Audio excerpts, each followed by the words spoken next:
జూబ్లీహిల్స్లో ఏపీ ఓటర్లు ఎటువైపు? తమ వైపే ఉంటారని ప్రతి పార్టీ ధీమా. అంతుపట్టకుండా ఉన్న సెటిలర్స్ ఓటింగ్. గెలుపోటములపై ప్రభావం చూపగలిగే ఏపీ ఓటర్లు. బీసీ అభ్యర్థి, అందులోనూ యాదవ సామాజిక వర్గం నుంచి వచ్చిన నవీన్ యాదవ్కు టికెట్ ఇచ్చారు కాబట్టి ఈసారి నవీన్నే గెలిపించాలంటోంది భారత చైతన్య యువజన పార్టీ. ఏపీలో బలమైన ప్రత్యామ్నాయ రాజకీయ పార్టీగా ఎదుగుతోంది బీసీవై పార్టీ. మరీ ముఖ్యంగా యాదవ, గౌడ, మత్స్యకార, రైతులు, బీసీలకు మరింత చేరువయ్యారు ఆ పార్టీ అధినేత బోడే రామచంద్ర యాదవ్. జూబ్లీహిల్స్ నియోజకవర్గంలోని ఆంధ్ర ఓటర్లలో ఎక్కువ మంది ఈ వర్గం వాళ్లే ఉన్నారు. సో జూబ్లీహిల్స్ ఎన్నికల్లో బీసీవై పరోక్షంగా ప్రభావం చూపించబోతోంది.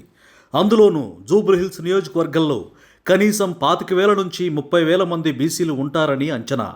ఎన్నికల ఫలితాన్ని తారుమారు చేయగల సంఖ్య ఇది. సో బీసీల తరఫున హక్కులకై పోరాటం చేస్తున్న పార్టీగా బీసీవై గుర్తింపు దక్కించుకుంది కాబట్టి బోడే రామచంద్ర యాదవ్ మాట కూడా చెల్లుబాటు అవుతుంది. అయితే ఏపీ ఓటర్లు తమ వైపే ఉంటారని ఏ పార్టీకి ఆ పార్టీ నమ్ముతున్నాయి. సెటిలర్లు ఇప్పటిదాకా బీఆర్ఎస్ వైపు ఉన్నారన్నది నిజం. మాగంటి గోపీనాథ్ వెనక నిలబడ్డారు.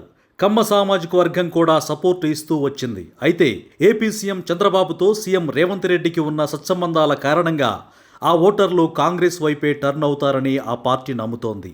వాళ్ల మెప్పు కోసం అమీర్పేట్లో ఎన్టీఆర్ విగ్రహం పెడతామని రేవంత్ రెడ్డి హామీ ఇచ్చింది కూడా అందుకే.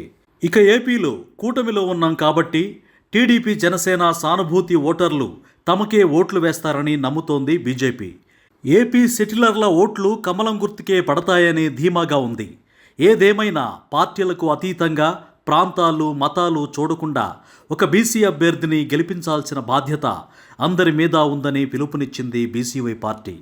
యాదవ సామాజిక వర్గానికి రాజకీయంగా మరింత గుర్తింపు తెచ్చేందుకు ఈ గెలుపు చాలా అవసరమని చెబుతున్నారు బీసీవై పార్టీ అధినేత బోడే రామచంద్ర యాదవ్.